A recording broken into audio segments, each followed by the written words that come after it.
இன்னைக்கு நம்ம ஸ்க்ரீன்மேட் சேனலில் டைரக்டர் பிரசாந்த் முருகன் இயக்கத்தில் வெளிவந்திருக்க once upon a time in Madras படத்தை பற்றி பார்க்க போகிறோம். இது ஒரு 4 கதை கொண்ட ஹைப்பர்லிங்க் த்ரில்லர் படம். இப்போ அந்த படத்தோட ஒன்லைன் என்னென்ன அப்படின்னு பார்ப்போம். பரத்தும் அவரோட லவ்வரும் வீட்டை விட்டு ஓடி வந்துருந்தாங்க. அந்த டைமில் அவரோட ஒய்ஃப்க்கு கிட்னி ஃபெயிலியர் ஆயிடுது. ஸோ அவருக்கு 15 லட்சம் தேவைப்படுது. அதனால் அவர் ஒரு கொலையும் பண்ணிட்டார். கொலை பண்ணிவிட்டு காசை பிரிக்கிறப்போ அவங்களுக்குள்ளேயே ஒரு சண்டை வருது. அந்த டைமில் அவர் கையில் ஒரு கன் இருக்குது. அங்கேருந்து கட் பண்ணி 2வது கதைக்கு போனோம்னா, அபிராமி ஒரு தூய்மை பணியாளராக இருக்காங்க. அவங்க பையன் ஒரு திருநங்கையாக மாறிட்டான். ஸோ அவங்க அப்பா அவனை விட்டு போயிட்டாரு. அதனால் அவங்க 80,000 ஒரு கடன்காரன்ட்ட கடன் வாங்கிட்டாங்க. கடன் கொடுக்க முடியாதனால அந்த கடன்காரன் அபிராமி பொண்ணை ரேப் பண்ணிட்டாங்க. ஸோ அவங்க யதார்த்தமாக கிடச்ச துப்பாக்கி எடுத்துகிட்டு கடன்காரனை பார்க்க போகிறாங்க. அங்கேருந்து கட் பண்ணி 3வது கதையில் ஒரு ஹஸ்பண்ட் அண்ட் ஒய்ஃபை காமிக்கிறாங்க. ஒய்ஃப் கன்சீவ் ஆகிட்டா. அன்னைக்கு நைட்டு தான் தெரியுது தன்னோட ஹஸ்பண்ட் ஒரு கே. அது ஃபேமிலியில் உள்ள எல்லாருக்கும் தெரியும். தெரிஞ்சுமே தன்னை கல்யாணம் பண்ணி வச்சிட்டாங்க அப்படின்ட்டு.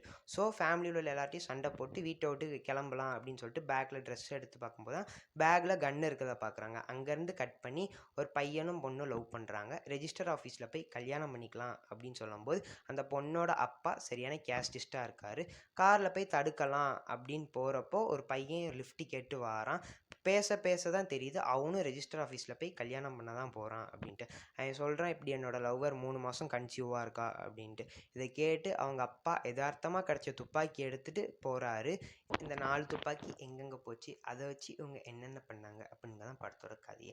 கேஸ்டிங்கை பொறுத்தளவுக்கு பரத், அபிராமி, அஞ்சலி நாயர், பவித்ரா லட்சுமி இவங்க 4 பேரும் தான் இந்த கதைக்கு லீட் ரோல். மற்றபடி சில தெரிந்த முகங்களும் பல புது முகங்களும் இந்த கதையில் நடிச்சிருக்காங்க.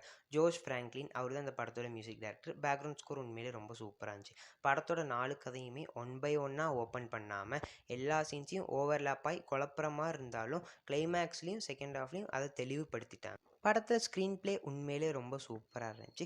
டைலாக்ஸ்லாம் ரொம்ப இம்ப்ரெசிவாக இருந்துச்சு. குறிப்பாக சொல்லணும்னா அபிராமியும் அவங்க பொண்ணும் பேசுகிற இடத்துல அவன் பையன் பேரை சொல்லி கூப்பிடுறதுக்கு இவங்க சொல்கிறாங்க, இன்னும் உன் பையன் கார்த்தியை நீ மறக்கலையா அப்படின்ட்டு.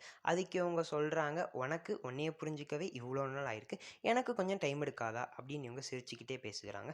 அப்புறம் இன்னொரு இடத்துல உன்னைய ஒருத்தன் புனிதப்படுத்துறேன்னு சொன்னோம்னா அவனை நீ சந்தேகப்படு, மனிதத்தை விட புனிதம் பெருசு இல்லை. இந்த மாதிரி நிறைய டைலாக்ஸ் நிறைய இடத்துல இருக்குது. படத்தில் நெகட்டிவ்னு சொல்ல எதுவுமே இல்லை.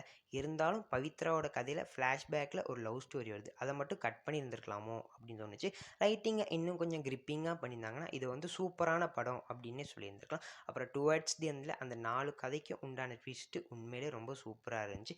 அப்புறம் அந்த துப்பாக்கி வச்சு இந்த 4 கதைக்கு அவங்க பண்ண கனெக்ஷனும் ரொம்பவே சூப்பராக இருந்துச்சு. உங்களுக்கு ஒரு content oriented hyper linker thriller film பார்க்கணுன்னு நினச்சிங்கன்னா இந்த படம் உங்களுக்கு கண்டிப்பாக பிடிக்கும். இப்போ இந்த படம் தியேட்டர்ஸில் ஓடிக்கிட்டு இருக்கு. ஃப்ரீயாக இருந்தால் போய் பாருங்கள். தேங்க்யூ.